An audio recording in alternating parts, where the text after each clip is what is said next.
नमस्कार मित्रांनो, कोर्ट कचेरी या यूट्यूब चॅनलवर आपले खूप खूप स्वागत आहे। मी आपला वकील मित्र ॲडव्होकेट कैलास नाईक। दिवाणी दावा दाखल केलेला असतो।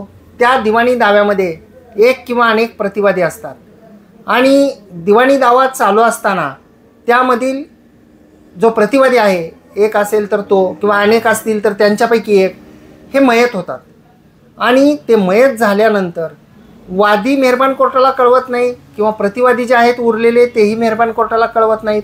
दावा चालतो, दोन्ही पक्षकारांचे पुरावे होतात आणि दोन्ही पक्षकारांचे पुरावे होऊन तो दावा निकाली होतो, म्हणजे मंजूरसुद्धा होतो। उदाहरणार्थ जे आहे वाटपाचे दावे असतील की मिळकत एखाद्या व्यक्तीकडे असते आणि त्यामध्ये माननीय कोर्ट शेअर ठरवते, किंवा वेगवेगळ्या प्रकारचे दावे असतात, मिळकतीच्या टायटलबद्दलचे, मिळकतीच्या पोझिशनबद्दलचे, असे वेगवेगळ्या प्रकारचे जे आहे ते दावे असतात। तर ज्या दाव्यामध्ये एखादा प्रतिवादी मयत झालेला आहे आणि त्यामध्ये त्या मयत प्रतिवादीच्या विरुद्ध एखादा हुकुमनामा झालेला आहे, तर त्याचे परिणाम काय होतात हे आपण आजच्या व्हिडिओमध्ये बोलणार आहोत। तर जेव्हा दाव्यामधील एखादा प्रतिवादी मयत होतो तर तो प्रतिवादी मयत झाल्याचे कळवणे हे इतर प्रतिवादींनी बंधनकारक असते, त्यांनी ताबडतोब कळवणं आवश्यक आहे। किंवा वादीने सुद्धा त्या प्रतिवादीचे जे वारस आहेत तर ते वारस रेकॉर्डवर घेणे गरजेचे आहे।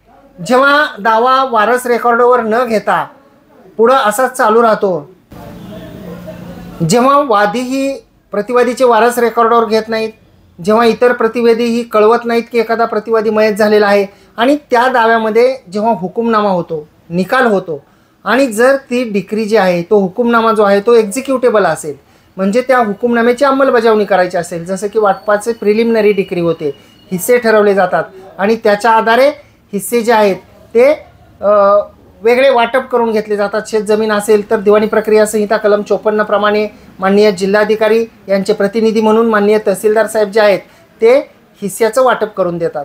घरजागा असतील तर माननीय न्यायालयामध्ये आपल्याला अर्ज करावा लागतो आणि त्या अनुषंगाने मोजणीदार असतील किंवा वकील असतील तर त्यांची कोर्ट कमिशनर म्हणून नेमणूक केली जाते आणि हिस्स्याचं वाटप करून दिलं जातं।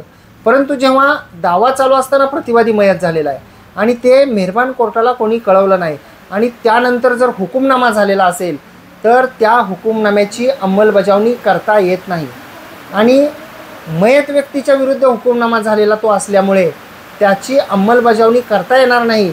याबद्दल एक जो आहे तो महत्त्वपूर्ण असा निर्णय आहे, आणि तो निर्णय जो आहे तो 2025-2 सिव्हिल कोर्ट केसेस 623 या ठिकाणी रिपोर्टेड झालेला आहे।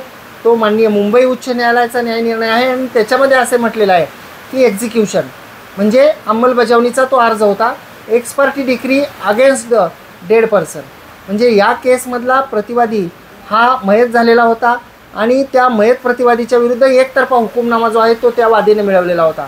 तर decree against dead person executing court rightly held, म्हणजे ज्या कोर्टामध्ये अंमलबजावणीचा अर्ज केलेला होता त्या कोर्टाने योग्य पद्धतीनं निकाल दिलेला आहे असं माननीय मुंबई उच्च न्यायालयाने म्हटलेलं आहे।